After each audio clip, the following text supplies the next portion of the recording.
जहां एक और देश भर के किसान पीएम किसान सम्मान निधि की 22वीं किश्त का इंतजार कर रहे हैं, तो वहीं दूसरी तरफ आज कृषि और ग्रामीण परिवर्तन विषय पर हुए पोस्ट बजट वेबिनार में पीएम मोदी ने पीएम किसान सम्मान निधि योजना को लेकर बड़ा बयान जारी किया है। उन्होंने इस मौके पर कृषि क्षेत्र को लेकर कई बड़े मुद्दों पर चर्चा की। साथ ही फसल बीमा योजना, मछली पालन और हाई वैल्यू क्रॉप्स को लेकर भी बड़े बयान जारी किए।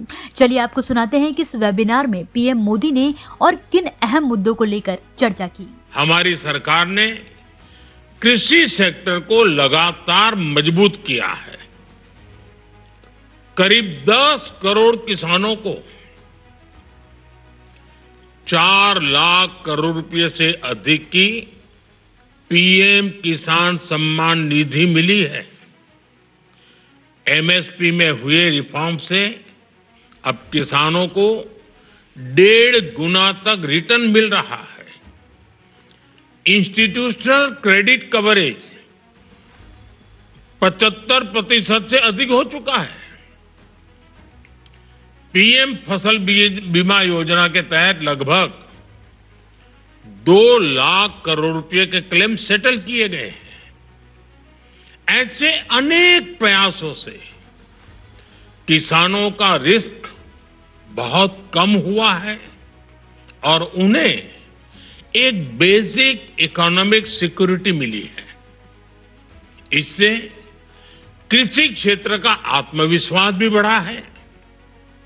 आज खाद्यान्न और दालों से लेकर तिलहन तक देश रिकॉर्ड उत्पादन कर रहा है। लेकिन अब जब 21वीं सदी का दूसरा क्वार्टर शुरू हो चुका है, 25 साल बीत चुके हैं, तब कृषि क्षेत्र को नई ऊर्जा से भरना भी उतना ही आवश्यक है।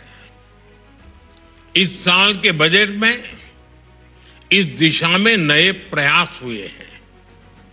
मुझे विश्वास है इस वेबिनार में आप सभी के बीच हुई चर्चा,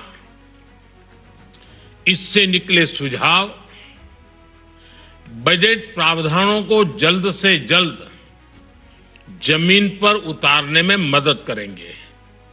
बजट में हमने हाई वैल्यू एग्रीकल्चर पर फोकस किया है। नारियल, काजू, कोको, चंदन ऐसे उत्पादों के रीजनल स्पेसिफिक प्रमोशन की बात कही है। अब आपको मालूम है दक्षिण के हमारे जो राज्य हैं, खासकर केरल है, तमिलनाडु है, नारियल की पैदावार बहुत करते हैं, लेकिन अब वो क्रॉप, वो सारे पेड़ इतने पुराने हो चुके हैं कि उसकी वो क्षमता नहीं रही है। केरल के किसानों को अतिरिक्त लाभ हो, तमिलनाडु के किसानों को अतिरिक्त लाभ हो, इसलिए इस बार कोकोनट पर एक विशेष बल दिया गया है, जिसका फायदा आने वाले दिनों में हमारे इन किसानों को मिलेगा। साथियों, नॉर्थ ईस्ट की तरफ देखें, अगरवुड बहुत कम लोगों को मालूम है। जे अगरबत्ती शब्द है ना, वो अगरवुड से आया हुआ है। अब हिमालयन राज्यों में टेम्परेट नट क्रॉप्स और इन्हें बढ़ावा देने का प्रस्ताव बजट में रखा गया है।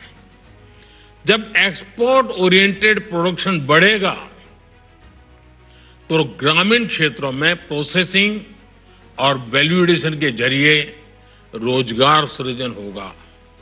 इस दिशा में एक कोऑर्डिनेटेड एक्शन कैसे हो, आप सभी स्टेक होल्डर्स मिलकर जरूर मंथन करें। अगर हम मिलकर हाई वैल्यू एग्रीकल्चर को स्केल करते हैं तो ये एग्रीकल्चर को ग्लोबली कॉम्पिटिटिव सेक्टर में बदल सकता है। एग्री एक्सपर्ट्स, इंडस्ट्री और किसान एक साथ कैसे आए, किसानों को ग्लोबल मार्केट से जोड़ने के लिए किस तरह से गोल सेट किए जाए, क्वालिटी, ब्रांडिंग और स्टैंडर्ड्स, ऐसे हर पहलू, इन सबको कैसे प्रमोट किया जाए, इन सारे विषयों पर चर्चा इस वेबिनार को, इसके महत्व को बढ़ाएंगे। मैं एक और बात आपसे कहना चाहूंगा। आज दुनिया हेल्थ के संबंध में ज्यादा कॉन्शियस है। होलिस्टिक हेल्थ केयर और उसमें ऑर्गेनिक डाइट, ऑर्गेनिक फूड, इस पर बहुत रुचि है। भारत में हमें केमिकल फ्री खेती पर बल देना ही होगा। हमें नेचुरल फार्मिंग पर बल देना होगा।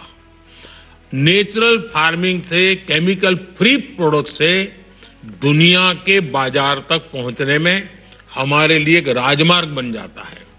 उसके लिए सर्टिफिकेशन, लेबोरेटरी, ये सारी व्यवस्थाएं सरकार सोच रही है, लेकिन आप लोग इसमें भी जरूर अपने विचार रखिए। साथियों, एक्सपोर्ट बढ़ाने में एक बहुत बड़ा फैक्टर फिशरीज सेक्टर का पोटेंशियल भी है।